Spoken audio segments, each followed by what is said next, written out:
ಸತ್ಯನೇ ಇದು. ಅನೇಕ ತಂದೆ ತಾಯಿಗಳು ಮಕ್ಕಳ ಎಜುಕೇಶನ್ಗೆ ಇಂಟ್ರೆಸ್ಟ್ ತೋರಿಸ್ತಾರೆ. ಅವ್ರು ಟ್ಯೂಷನ್ ಕಳಿಸುವಂಥದ್ದಾಗಿರ್ಬೋದು, ಅವ್ರ ಬಟ್ಟೆ ಕೊಡಿಸುವಂಥದ್ದಾಗಿರ್ಬೋದು, ಅವ್ರನ್ನ ರೆಡಿ ಮಾಡಿಕೊಂಡು ಸ್ಕೂಲಲ್ಲಿ ಟಾಪರ್ ಆಗಿ ನೋಡ್ಬೇಕಂತ ಆಸೆ ಪಡ್ತಿರ್ತಾರೆ. This all good actually.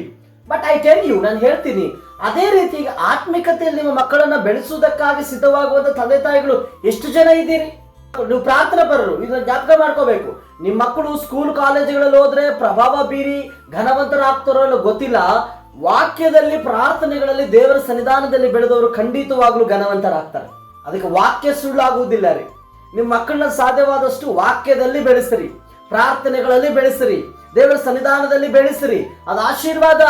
ಸಮುವೇಲನು ದೇವರ ಸನ್ನಿಧಾನದಲ್ಲಿ ಬೆಳಿಬೇಕಂತ ಹನ್ನ ಏಲ್ಕನ ಒಪ್ಪಿಸ್ಕೊಟ್ರು, ಆ ವ್ಯಕ್ತಿ ಜೀವಿತ ಭವಿಷ್ಯತ್ತು ದೊಡ್ಡದಾಯಿತು.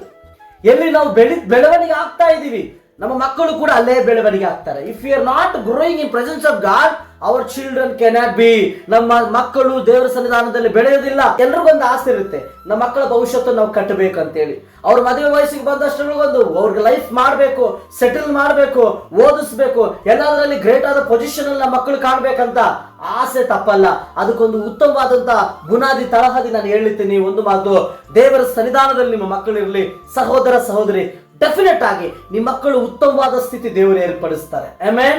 ದೇವರ ಆಲೋಚನೆ, ನಿನ್ನ ಆಲೋಚನೆ ದೇವ್ರಿಗೆ ಒಪ್ಪಿಸಿ, ನಿನ್ನ ಮಕ್ಕಳು ಕುಟುಂಬ ಪ್ರತಿಯೊಂದು ದೇವರ ಕೈಗೆ ಕೊಡು.